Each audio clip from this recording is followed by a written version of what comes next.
ये अर्थशास्त्र एवं भूगोल ये कक्षा 12 वालों के लिए पहला चैप्टर अर्थशास्त्र का पहला भाग है मुद्रा। देखिए इसमें दो भाग में है। पहले जो होता था ये अर्थशास्त्र का एक पेपर होता था और भूगोल का दूसरा होता था। अब ये दोनों मिलाकर एक है। इसमें है मुद्रा।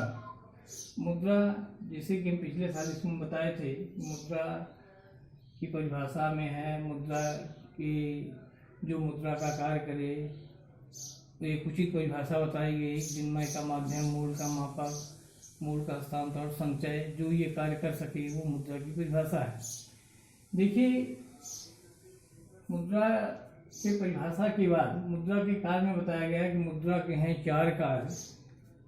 मुद्रा के हैं चार कार्य।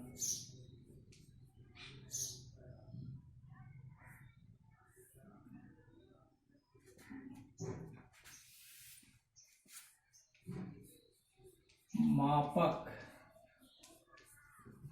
माध्यम,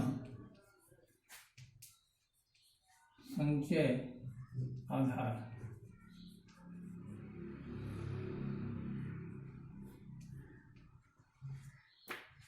मुख्य रूप से ये जो चारों कार्य हैं मुद्रा के हैं चार कार्य, मापक, माध्यम, संचय, आधार।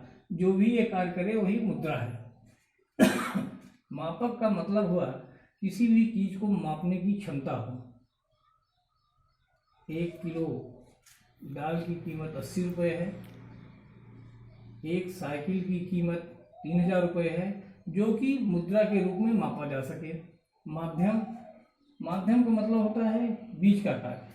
क्रेता और विक्रेता के बीच का कार्य यानी माध्यम। माध्यम का कार्य है क्रेता जब सामान को खरीदता है तो विक्रेता को पैसे देता है, तो ये माध्यम का भी कार्य करता है।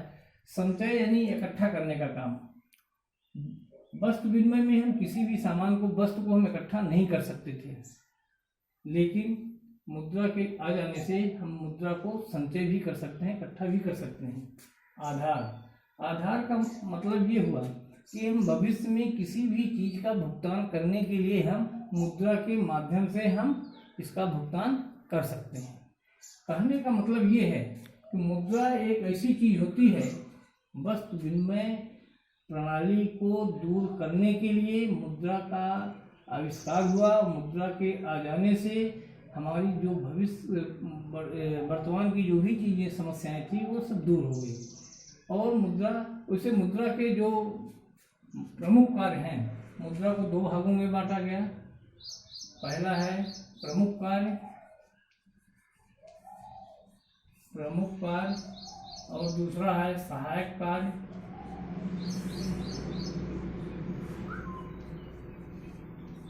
तीसरा है अन्य कार्य।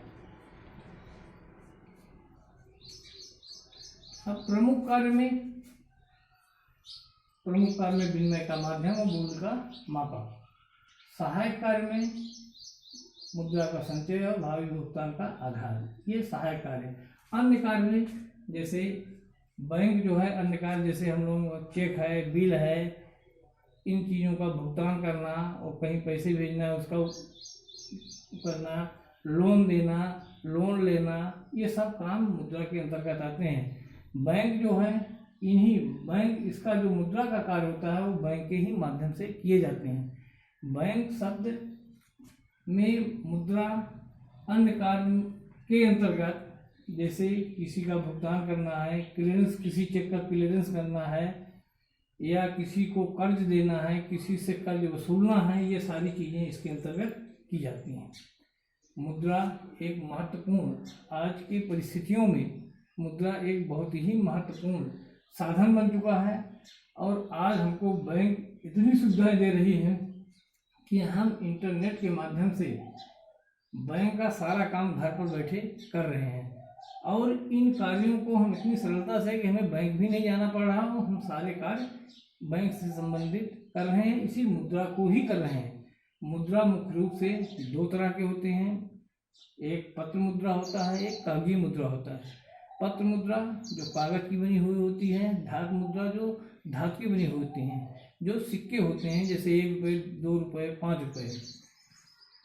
एक महत्वपूर्ण चीज़ ये है, कभी कभी पूछते हैं कि 1 रुपये और 2 रुपये के नोट में क्या अंतर है, तो लोग कहते हैं उसका दूना होता है, जबकि ऐसा नहीं है। 1 रुपये का नोट भारत सरकार निकालती है और 2 रुपये का नोट रिजर्व बैंक निकालती है। यही मुख्य रूप से इनका दोनों का अंतर होता है। भारत सरकार निकालती है इसको।